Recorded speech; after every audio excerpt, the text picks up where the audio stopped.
I can still recall how last summer I still see it all. Walks along the sand, laughing in the rain. How last summer, memories that remain. Wow, wow, wow, fondant. C'est bon, t'as pas mis assez de chansons dans ta dernière vidéo américaine? Si. Donc là, motus et bouche cousue. Enfin, presque.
Le mystère de Hamilton House est un petit roman jeunesse très sympathique. Le suspense n'est pas foufou évidemment, mais je suis pas vraiment le public cible.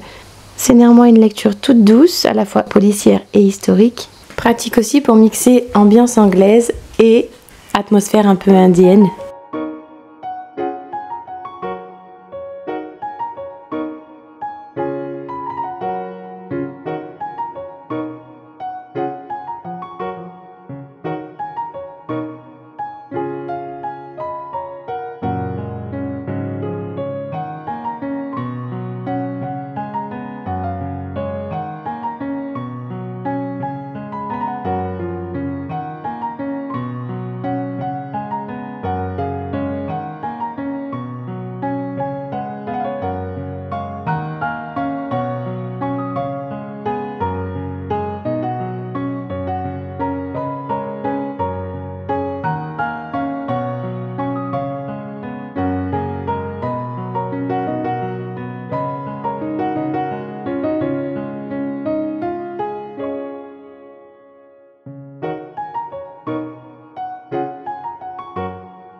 De temps à autre, j'aime bien lire des récits de vie. Celui-ci nous entraîne en Asie, l'Asie profonde. 3 générations de femmes chinoises installées au Kazakhstan, couturières et nomades. Le dépaysement, la fraîcheur m'ont vraiment plu.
Nous avons un phasme feuille, et elle s'appelle Feu-Feuille et elle est Phasminou. Phasminou c'est un phasme gaulois, c'est des vénérables parce qu'ils sont tous les deux très très vieux.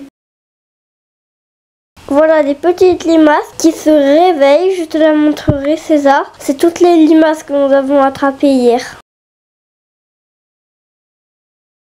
Je me souviens avoir abandonné Mémoire d'un chat, alors que tout le monde visiblement adore cet ouvrage. J'avais donc un petit peu peur de ma réaction face à celui-ci, que j'avais déjà laissé tomber une fois au mois d'avril parce que ça n'avait pas fonctionné dans les premières pages. Actuellement par contre, je me régale avec ces scénettes le long d'une ligne de train japonaise. Ce sont des scènes du quotidien, il n'y a rien de spectaculaire, ce sont des petits bouts de vie. Toutes ces scénettes sont tissées les unes avec les autres et la structure du roman est vraiment originale. Je comprenais pas pourquoi tout le monde sur les blogs disait avoir beaucoup aimé, bah ça y est, là je comprends, le charme opère. Du feel-good nippon très délicat. Même s'il y a toujours pas mal de choses dans les mœurs japonaises qui me laissent perplexe.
Mais t'es amoureux?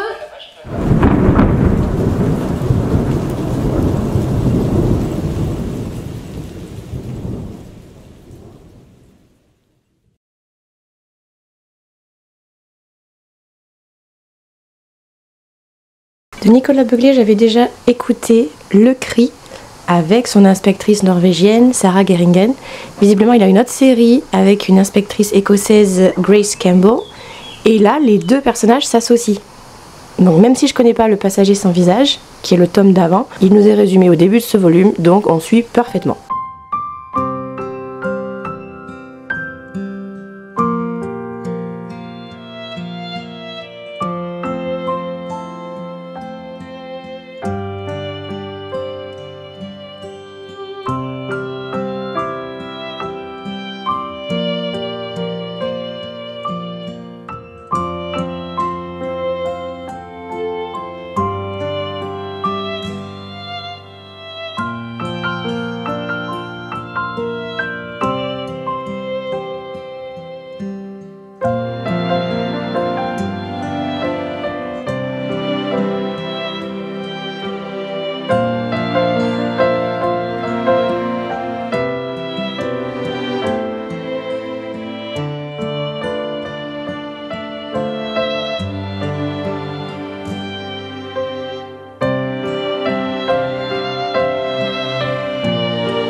Qui peut être barbu. Et lui? Castel Jean-Loup Blouc. Ou sinon votre nom? Circaète Jean-Loup Blanc. Ou le nom, mais le nom scientifique, c'est Castel Jean-Loup Blouc. Vous avez le vautour fauve. Là, c'est le vautour moine. Là, vous avez l'aigle royal. Aujourd'hui, envie d'une journée presque comme en hiver. Bienvenue chez les Korrigans est un petit peu un ovni, en ce qui concerne la langue en tout cas. Ce qui m'a le plus frappé au départ, et ce à quoi j'ai eu un peu de mal à m'habituer, c'est la légèreté du style, avec des tournures carrément argotiques, voire même des insultes, que ce soit en anglais, en français, en franglish. C'est un petit peu fleuri comme langage, mais justement ça participe de la composition des personnages, et ça en rend certains doublement attachants. Finalement, cette enquête bretonne menée à 6 mains, à 3 cerveaux et sur 3 générations me plaît énormément. J'envisage de continuer la série parce que j'ai vu qu'à la bibliothèque il y avait le tome 2. C'est à la fois douillet, genre Cozy Mysteries, vous voyez, et percutant. Ouais, j'aime bien. Maggie Korrigan s'entendrait à merveille avec Agatha Raisin. Salad on the side. Je n'avais pas de cette jelly dont les Britanniques raffolent, mais ce qui ressemble le plus, ce sont des flancs, en l'occurrence à la pistache.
Cette histoire a comme un air de Daphné du Maurier.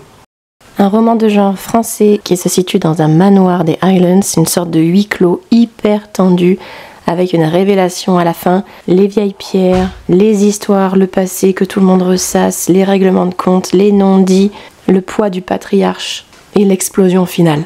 Un peu déroutant au départ, d'autant plus que le personnage principal, qui est aussi le narrateur, je me suis pas trop attachée à lui, mais les dernières pages sont vraiment percutantes.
étang et une rivière avec des rochers et un petit pont.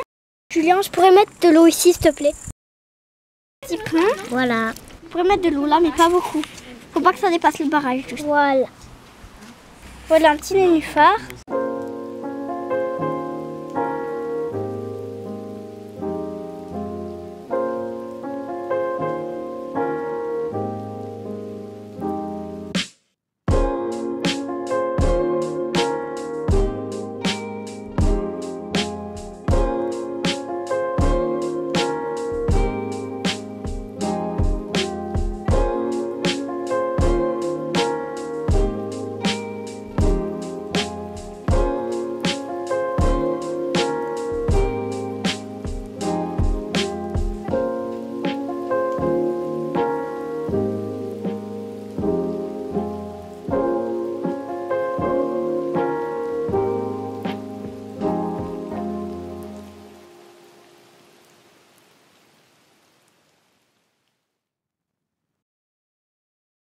Impression à mi-lecture.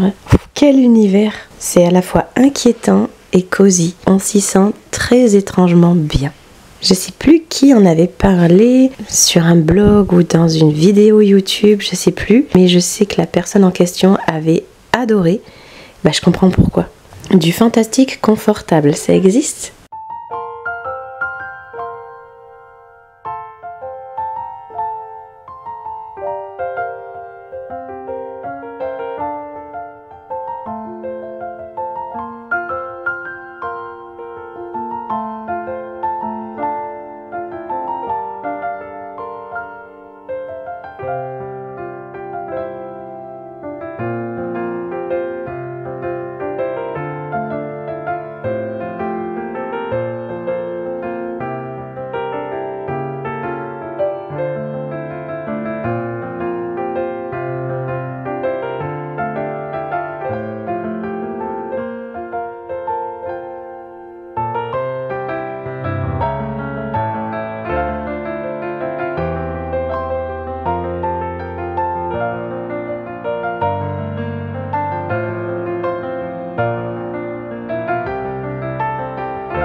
Je viens de finir du thé pour les fantômes. C'est un roman d'une part atypique, mais d'autre part ébouriffant.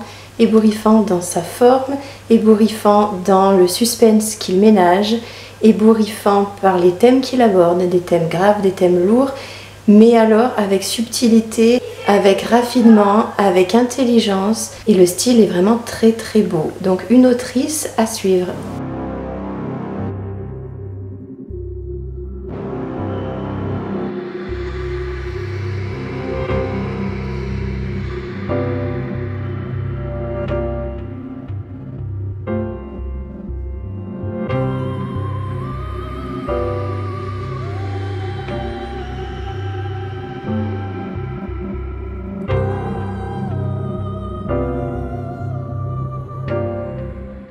Des araignées. Les bébés ils font peur, mais regarde la maman, elle est pas trop mignonne. Regarde.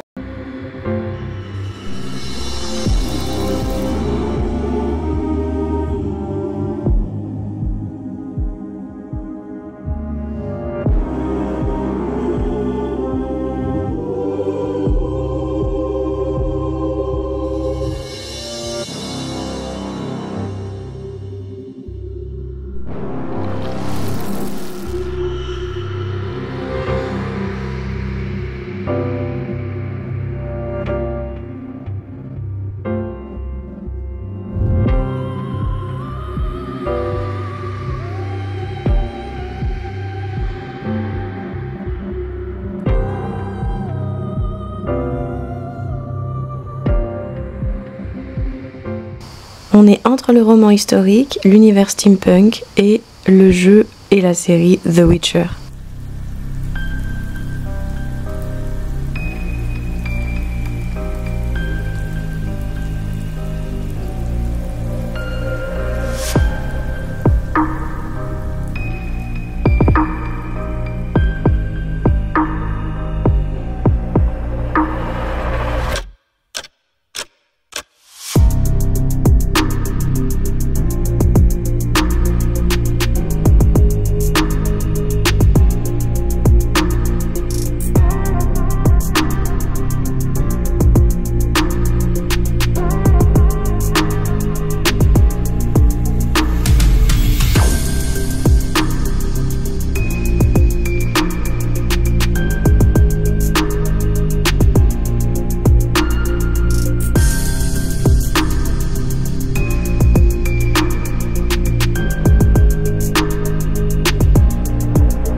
J'avais vraiment hâte de la découvrir, mais il y a vraiment beaucoup de personnages dans cette uchronie qui flirtent avec la dark fantasy. Néanmoins, c'était quand même sympa. Je suis pas sûre de continuer, mais j'ai bien aimé le mélange de roman historique avec quelque chose d'un peu plus inquiétant, même si j'ai un peu terminé en diagonale, je l'avoue.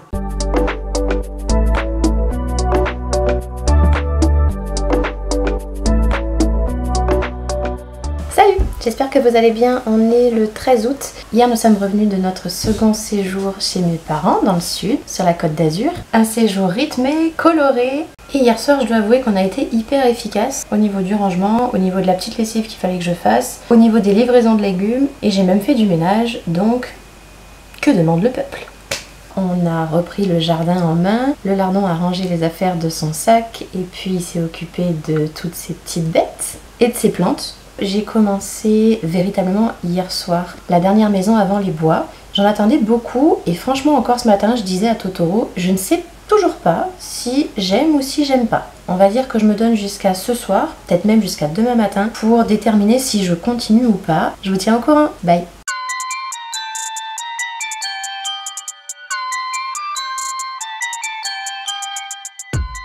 Versailles Junior et Maronsa, ils sont là tout en haut.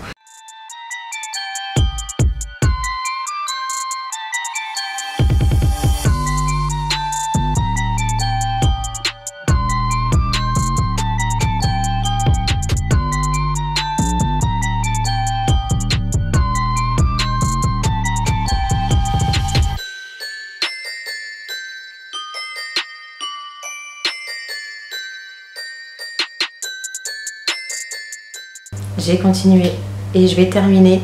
Il me reste 100 pages et waouh, j'ai bien fait de poursuivre parce que c'est vraiment très très fort comme lecture, très innovant, très sombre évidemment.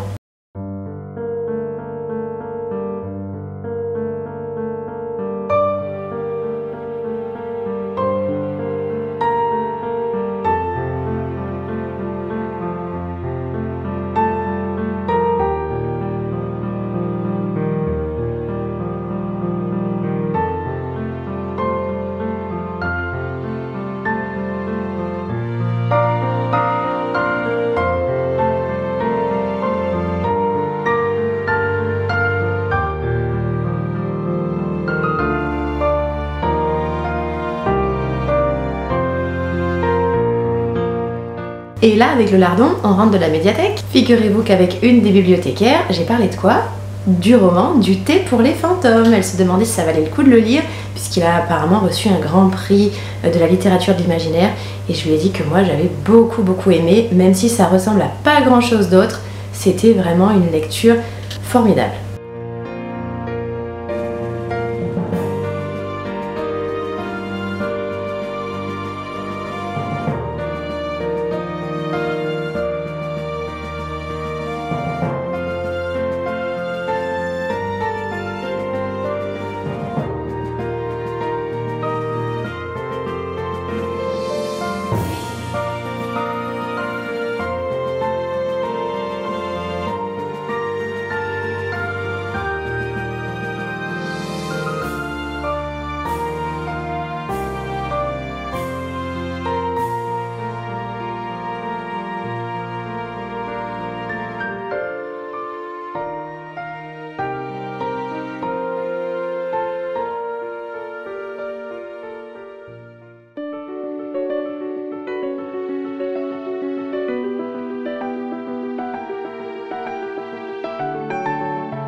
Ça aurait été dommage de lire Hugo de la nuit simplement en journée, non?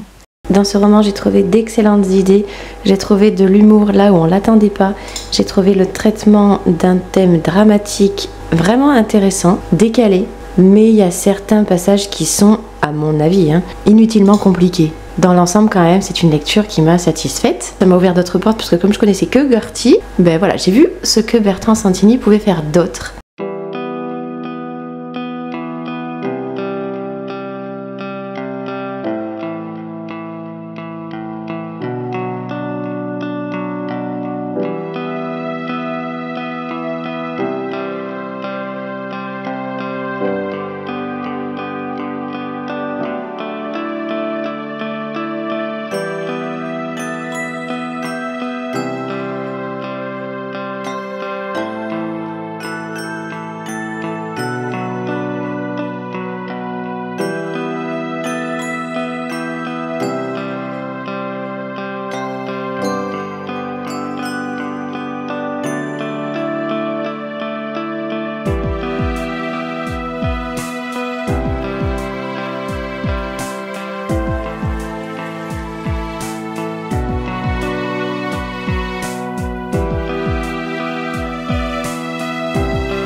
Ce roman, mythe, conte, fable, appelons-le comme on veut. En tout cas, il y a un message qui est assez fort. D'un côté, les deux jambes, c'est-à-dire les humains, de l'autre, un peuple de la mer, né des humains, et au final, peut-être une civilisation nouvelle, meilleure.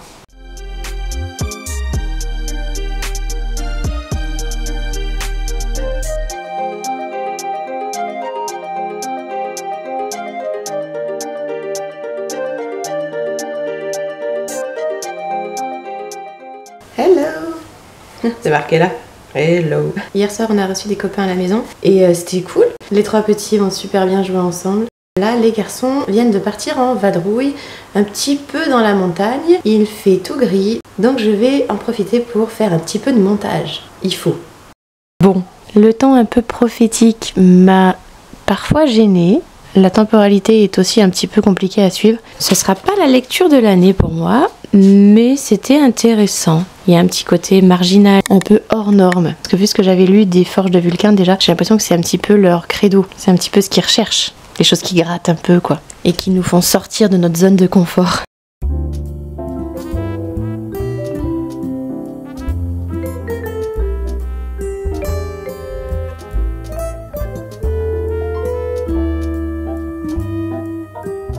Allez, je vais remonter à la surface. J'ai déjà lu Dans les forêts de Sibérie et j'avoue que Tesson, c'est pas trop ma tasse de thé. J'adhère pas forcément à son style ni à ce qu'il fait passer. Je me sens toujours toute petite. Lui par contre, il occupe une place immense dans ses textes. Ce qui m'a fait prendre ce texte d'occasion, c'est que c'est le récit d'un de ses voyages, assez récent. C'est un cadre qui me parle. Littérairement parlant, je me trouvais en Bretagne à peu près mi-juillet, quelque chose comme ça. Et ben là, j'y retourne, mais dans un autre style.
Aujourd'hui, j'ai vraiment l'impression d'un jour de fin d'été. Il y a de moins en moins de jours qui restent dans les congés là.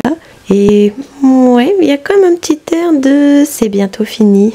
On sent bien que le rythme n'est plus tout à fait le même. Il faut commencer à prévoir ci, à gérer ça, à caler cette chose-là, à penser à ça, à anticiper ça. La machine est comme qui dirait en train de se remettre en marche. Malgré tout, j'ai quand même décidé de prolonger au maximum, de conserver, de garder cet état d'esprit, cette organisation de cet été qui a été florissant. Et voilà, j'ai envie de garder encore un peu de calme, encore du temps, encore de la lenteur, autant que faire se peut, tout en faisant ce qu'il y a à faire, bien sûr.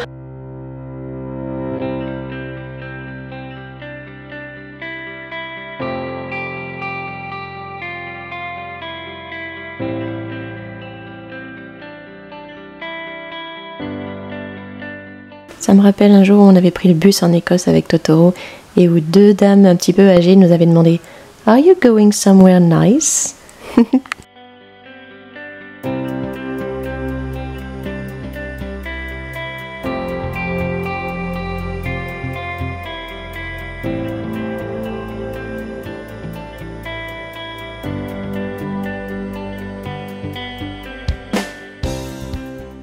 Hier, je suis allée chez Louis et Marius. Ils avaient fait des volcans en pâte à sel. Île volcanique et lac du Connemara. Nickel! Je reconnais qu'il y a plein de formules qui font mouche, que le style est super travaillé, intéressant, sous-pesé. Et puis il faut bien reconnaître qu'il est infiniment érudit. Mais, ouais, je retrouve bien ce que je reproche principalement à Tesson, c'est-à-dire de nous prendre de haut, quoi. Voilà.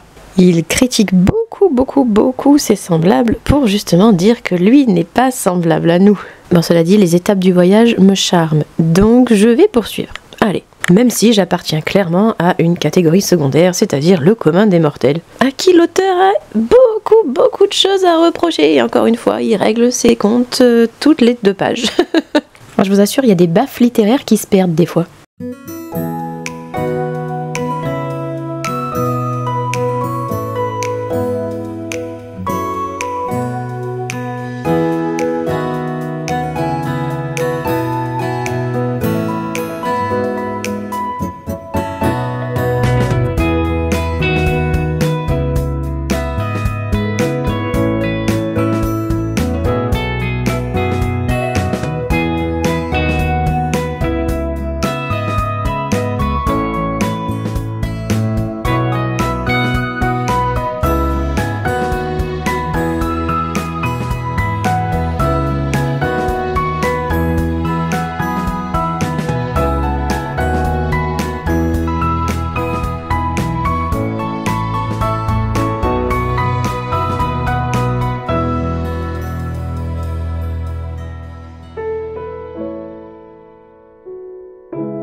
Encore une lecture assez inattendue, le début est très farfelu. Héroïne un poil décalé, un brin hors de la réalité. Ça m'a un petit peu rappelé, en attendant Bojangles, ce genre de texte-là, vous voyez, qui sort du lot, qui ont un léger grain de folie.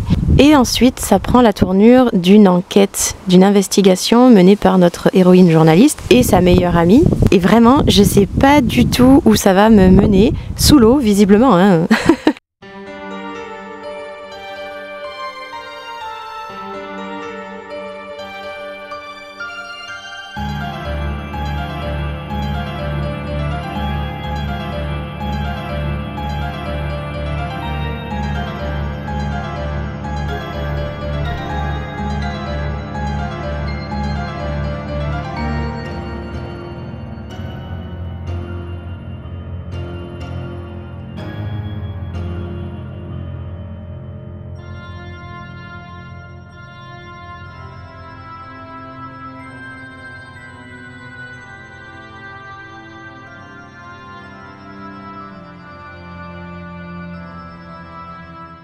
Très belle histoire, écriture intéressante, une belle découverte.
Je pourrais écouter Sia dans la voiture, mais j'ai envie de calme. Donc j'écoute rien pour une fois.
Un gentil roman feel-good, du feel-good, doux amer à la française. À la couverture cependant trompeuse. Je m'attendais franchement à une intrigue beaucoup plus iodée.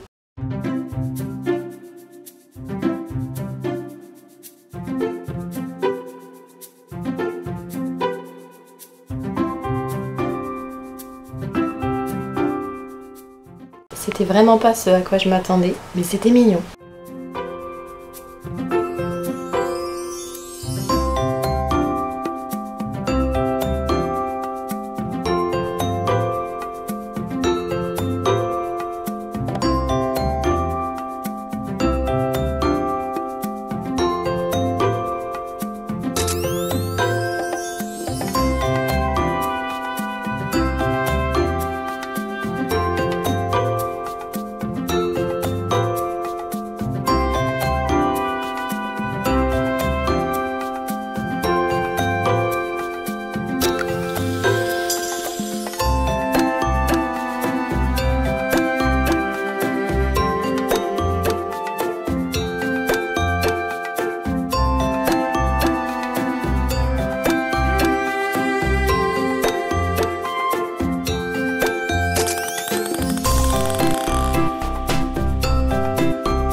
Ta mini-mère, tu la mets où?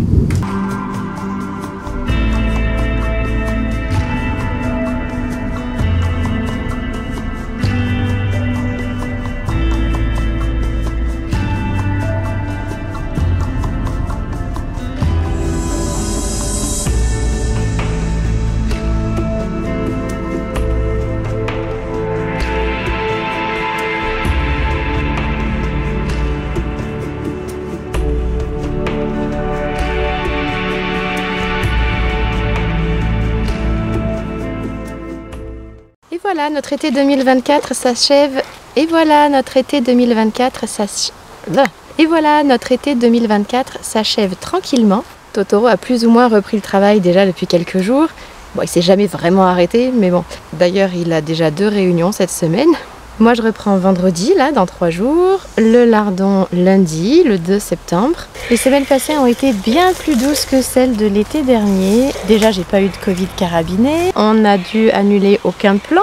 On n'a pas eu de maison à réinvestir, à repenser, à nettoyer, à réaménager. On a reçu finalement que 5 fois à la maison dans l'été, sans compter les copains du lardon, hein, bien sûr, et puis les visites plus rapides. Mais de toute façon, on a tout pris à la cool, et ça change tout. Et encore de notre été bien rempli et très varié, je ne vous ai pas montré plein de choses. 2 soirées fêtes foraines, une soirée dancing au camping, une petite soirée ciné-McDo avec le cousin, notre rituel visite au musée local gratuit, des repas chez les uns, chez les autres. Bref, ce fut un été, un vrai de vrai, même si c'est loin d'être ma saison préférée, j'avoue.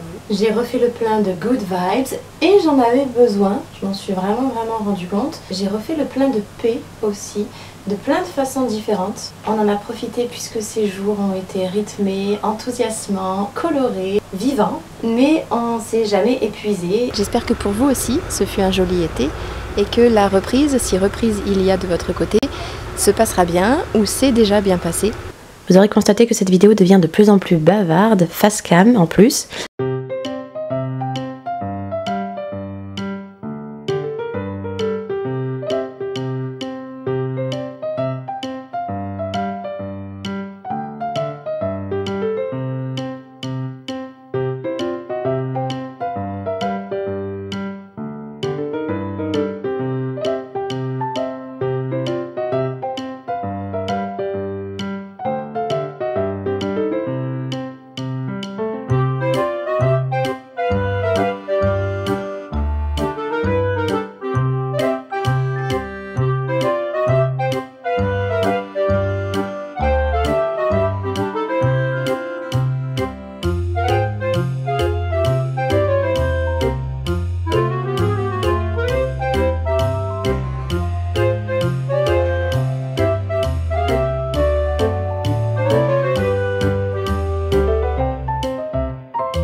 J'avoue que là on est pas mal au point.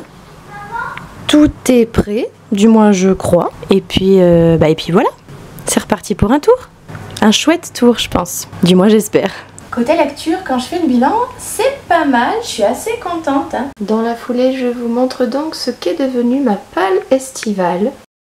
La pioche que j'avais prévue et bien alimentée en début de vacances a été siphonnée. Durant ces quelques semaines, j'ai lu... Attention, je vais faire un arrêt sur image, j'insérerai le bon nombre une fois le montage terminé. Sans compter les albums. Et mine de rien, j'ai pas mal voyagé à travers pages. Hein. J'ai même retrouvé des endroits où je suis allée dans le monde réel. Ça m'a fait plaisir. Si je devais mettre un dernier titre de chapitre à ce vlog estival géant, je mettrais Retour à l'école. back to school, comme disent les Américains.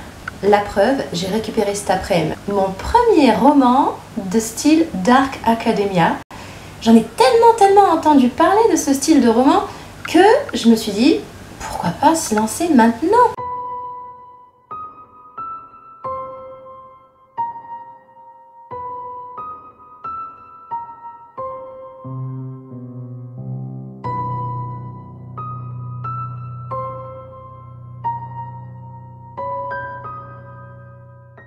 Franchement, tous les ingrédients sont là pour me plaire. Et pour le lardon, j'avais réservé un mortadelle.